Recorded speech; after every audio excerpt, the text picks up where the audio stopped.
नमस्ते, मैं doctor Lalit, cornea, cataract and refractive surgeon, Amrit hospital से बात कर रहा हूं।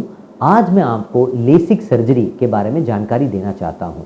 लेसिक सर्जरी जनरली जिनको चश्मा पहनने की इच्छा ना हो उन पेशेंट्स में हम करते हैं और ये जनरली 21 साल की उम्र के बाद किया जाता है और ख़ासकर उन पेशेंट में ही किया जाता है जिनका पावर स्टेबल हो गया हो, यानी नंबर बढ़ा ना हो। ये बहुत ज़रूरी है, नंबर बढ़ना नहीं चाहिए, स्टेबल हो जाना चाहिए, उसके बाद ही हम लेसिक प्रोसीजर करते हैं पेशेंट्स में।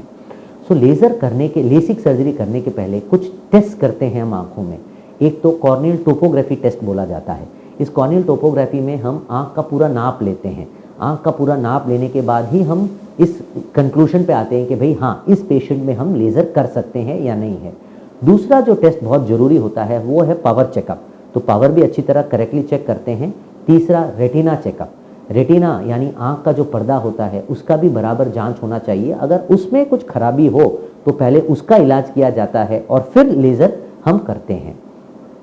सो एक बार ये सब स्क्रीनिंग हो जाए और पेशेंट अगर फिट हो जाए लेज़र के लिए तो पेशेंट हमारे हॉस्पिटल आता है और कॉन्टूरा विजन करा के जाता है। अभी कॉन्टूरा विजन क्या होता है?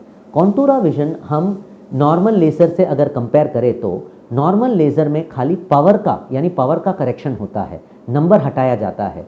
बट कॉन्टूरा विजन में क्या करते हैं, पावर हटाने के अलावा हम क्या करते हैं, कॉर्निया यानी आँख की जो चमड़ी होती है उसमें जो माइनर इरेगुलरिटीज़ यानी जो उबड़ धाबड़ होते हैं उसको भी हम करेक्ट करते हैं।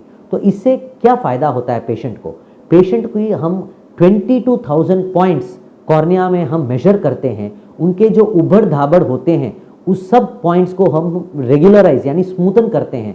इससे पेशेंट की नज़र एकदम शार्प रहती है। वो जो भी चीज़ देखते हैं उसका शेप और स्ट्रक्चर एकदम क्लियरली दिखता है, कलर्स और ब्राइट दिखते हैं और जो डेप्थ होता है, पेशेंट का डेप्थ परसेप्शन भी इम्प्रूव होता है कॉन्टूरा विजन से। कॉन्टूरा विजन भी हम दो माध्यम से करते हैं, एक तो विद ब्लेड कॉन्टूरा विजन और एक विदाउट ब्लेड कॉन्टूरा विजन। अभी विद ब्लेड कॉन्टूरा विजन हम 25 साल से कर रहे हैं। इसमें क्या होता है, आँख की चमड़ी में एक छोटा सा परख बनाते हैं।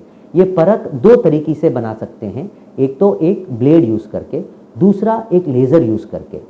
मैं ये नहीं बोल रहा कि ब्लेड यूज़ करने से कोई नुकसान होता है, मैं ये बोलने की कोशिश नहीं कर रहा, बट कभी कभी अगर ब्लेड बराबर कट ना करे तो हमको सर्जरी पोस्टपोन करना पड़ता है, 3 महीने बाद करना पड़ता है। बट ये प्रॉब्लम हमारे ब्लेडलेस लेसिक में नहीं आता। ब्लेडलेस लेसिक में एक लेज़र ही यूज़ होता है ये परख बनाने के लिए। जब लेज़र यूज़ होता है तो उसकी एक्यूरेसी या उसका जो प्रिसिशन वो बढ़ जाता है और एक बार वो परख अच्छी तरह बन जाए तो लेज़र अच्छी तरह उसको पास करके हम वापस परख को बैठा देते हैं और इससे आपकी नज़र भी ज़्यादा क्लियर रहती है।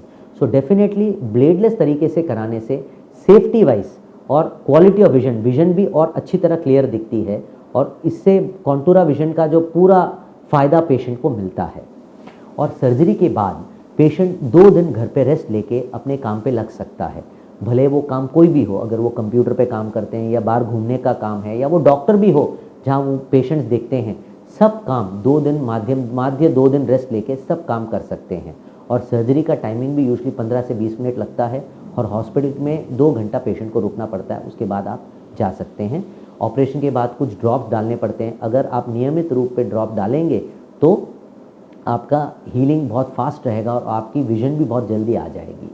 और यूजुअली हम हमारे प्रैक्टिस में हम देखते हैं कि पेशेंट जो लेसिक कराते हैं वो हमारे सबसे खुश पेशेंट्स रहते हैं, क्योंकि ये सर्जरी को हम मैजिक सर्जरी बोलते हैं। आप इमेजिन कीजिए एक पेशेंट का पावर जो -6 -8 रहता है एक दिन पहले, और सर्जरी कराने के बाद 4 घंटे में वो सब कुछ जब क्लियरली देखने लग जाता है तो उसका खुशी का कोई लिमिट नहीं रहता, वो इतने खुश रहते हैं। These are are happiest patients. So मैं सबसे यही विनती करता हूँ कि अगर आपके पावर हाई हैं, अगर आपकी उम्र 21 साल से ज़्यादा है तो हमारे हॉस्पिटल आइए, कॉन्टूरा विजन कराइए और अपनी ज़िंदगी में एक बड़ा परिवर्तन देखिए। धन्यवाद।